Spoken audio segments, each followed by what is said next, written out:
அடையாள அட்டை, ஊனமுற்றோருக்கான அந்த புக்கு கொடுத்துருப்பாங்க, அது அல்லது டாக்டர் சர்டிஃபிகேட் கொடுத்துருப்பாங்க. இதில் ஏதாவது ஒன்று அவங்கள இணைச்சி கொடுக்கணும்.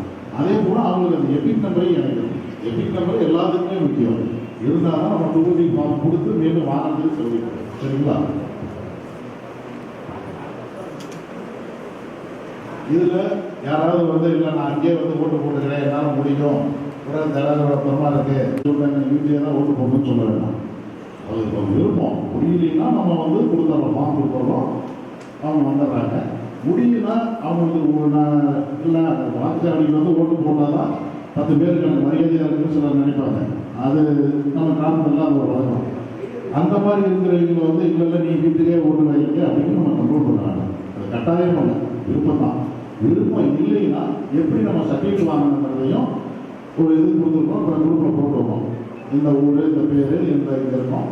இதில் வந்து எங்களுக்கு நான் வாக்கு நாளன்று வாக்குச்சாவடியே வந்து வாக்களிக்க விரும்புகிறேன், அதனால் அந்த படிவம் எனக்கு வேண்டாம் அப்படின்னு சொல்லி அவங்கள்ட்ட வாங்கிக்கணும்.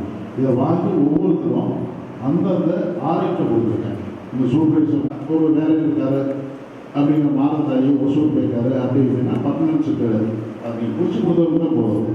லிஸ்ட்டில் வந்து நீங்கள் 12 பேர் கொடுத்தீங்க, 12 பேருக்கு 5 பேர் ஓட்டு போட்டுக்கிறனாங்க, ஹோம் ஓட்டு வேணுட்டாங்க, ஒரு 3 பேர் வந்து ஓட்டு வேண்டாம்னு சொல்கிறாங்க.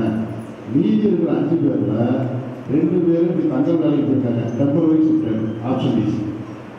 ஒருத்தர் வந்து ஒசூருக்கு குடியிருக்காரு, அவரு ஷிஃப்ட். இந்த ரோடு பப்ளிக் ஆன பிறகு ஒரு 2 பேர் இறந்து போயிட்டாங்க, அவரு டெத்து. இந்த மாதிரி கொடுத்துருங்க. 30ஆம் பிறகு தான் வரணும். வேற எதாவது சந்தேகம் கொடுக்குறது தான் டெய்லி எத்தனை ஃபார்ம் கொடுத்தீங்கன்னு கேட்போம். நீங்கள் என்ன ஆராய்ச்சியில் சொல்லுங்கள். வேற எதாவது சந்தேகம் இருக்கா? இல்லைன்னா அவங்க குரூப்பில் போட்டுங்க. ஏதாவது